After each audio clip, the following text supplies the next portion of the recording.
If you haven't been in a car accident, consider yourself lucky. Or overdue. The car insurance industry estimates you'll file a claim for a collision once every 17.9 years. So if you get a licence at age 16, the odds are quite good that you'll experience some kind of crash by the time you're 34. Over the course of a typical long driving lifetime, you should have a total of 3 or 4 accidents.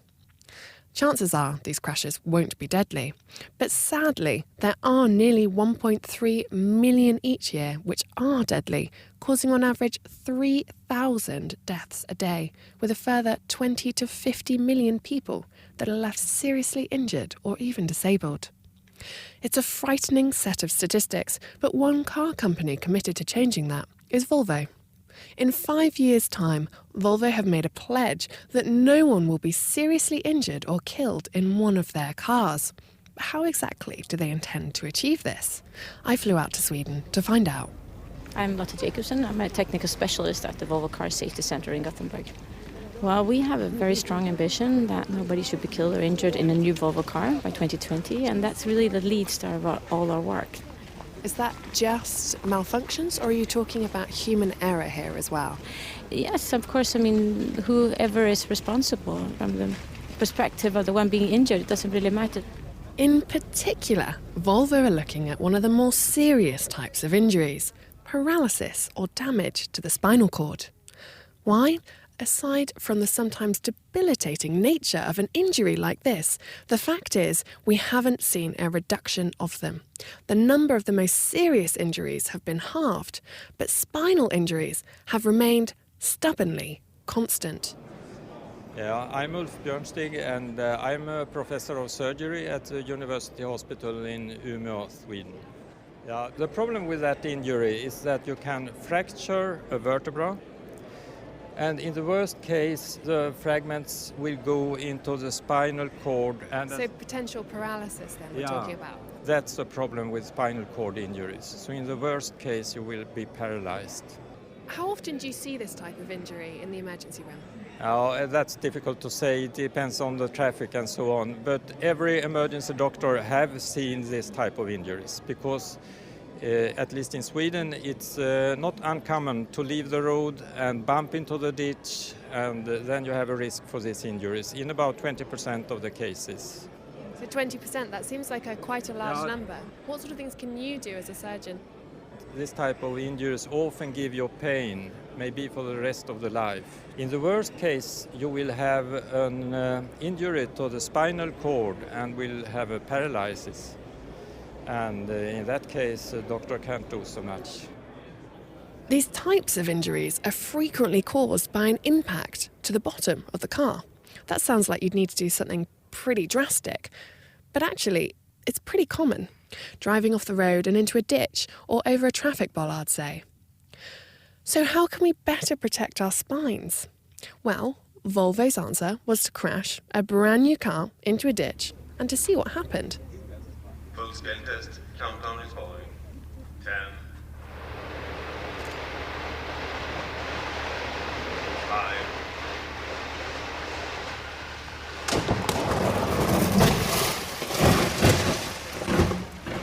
Test completed.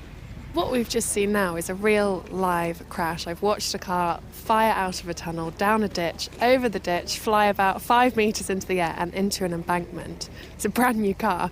Why are we doing this? It seems like a bit of a waste of a lovely car.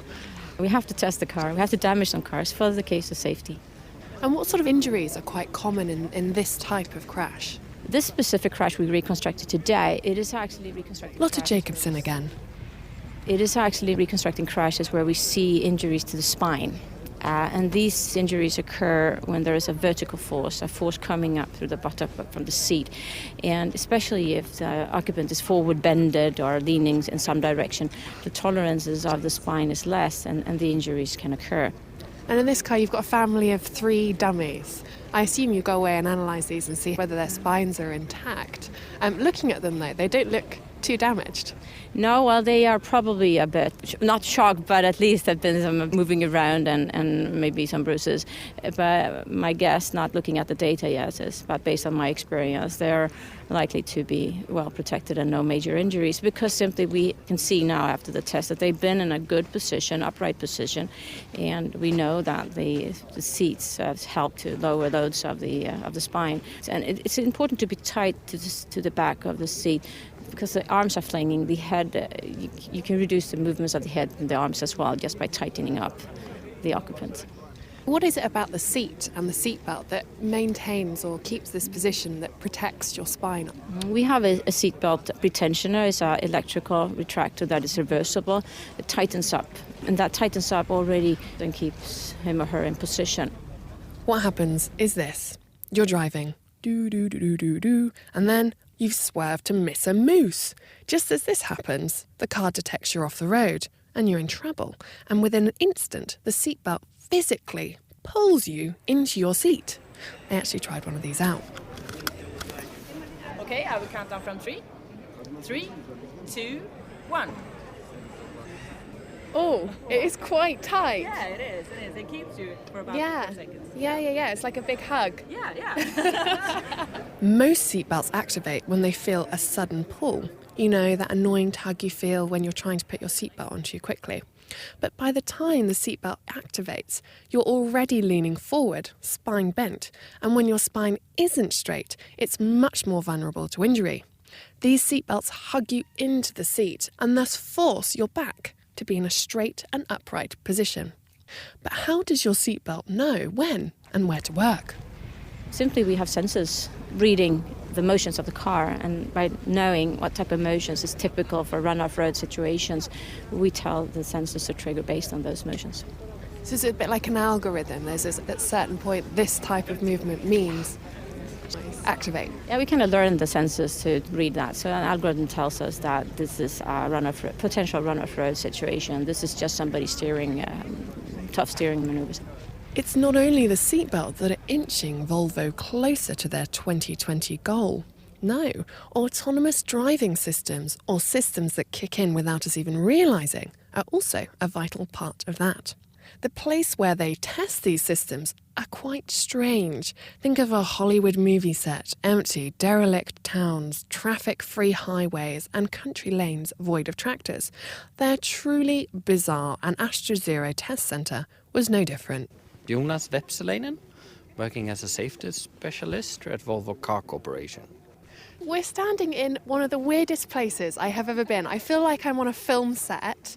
It's essentially a load of boards with posters on depicting what I believe you said is Harlem Square. Yes. What is this strange place?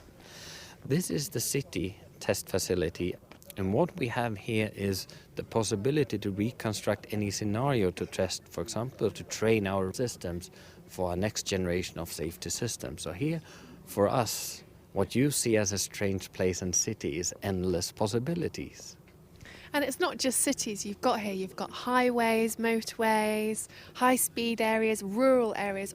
What sort of systems are you testing here? Well, a lot of the systems that we're testing here is our radars and camera, and improving functionality or developing new functions for forthcoming systems. For example, more training of our collision warning with auto brake. The next generation we're looking into is to detect, for example, larger wild animals. And here, of course, the moose or the elk is a huge challenge in Sweden. We have about 42,000 wild animal accidents, and 6,000 to 7,000 of those in Sweden are with a moose or an elk. So does that mean you're literally chucking out a moose in front of a car as it drives along and see how it reacts? Indeed so. Indeed so. We also actually have been visiting another animal park here just to train the camera to analyze the moving patterns of real animals. Imagine a moose runs out onto the road. You're hurtling at high speed and your reaction times are never going to be fast enough to stop. Except the radar and cameras built into your car detected the moose before you did. Even though your foot is still on the accelerator, the car has already applied the brakes for you. It brakes, you miss the moose. Or at least that's what all the testing has shown so far. I was keen to give it a test of my own though. Great. Oh, lots of leg rep. Not used to that. My name is Henrik Peterson and I'm a test engineer at Asta Zero Proving Ground. And how far can we expect before the brakes will engage? How close will we get to the vehicle? We will get quite close. Are you going to make me scream? I'm ready whenever you are. Ja, Henrik här, då kör jag. All right, here we go. We are driving up to this car and now we'll see. As predicted, Yeah. a slightly bigger jolt on the old seatbelt, but nothing too uncomfortable. No, it's quite soft brake. Yeah, we're not as close as I thought we would be getting. I thought might even just be gently bumping into the other car, but we're not. We're still a fair half a metre away. Yes, then in this speed the system works very well, so we will not get an impact at all. Ultimately, braking systems like these will lead to a completely driverless car. But for now, Lotte and colleagues are concentrating on the immediate future to achieve their 2020 goal. We are hopeful. Of course, we cannot do this by ourselves. We need also the road authorities and others to develop infrastructure. So by working together, we will definitely reach this. This is my firm belief. And everybody absolutely needs to wear the seatbelt as well. Otherwise, it's difficult to protect them.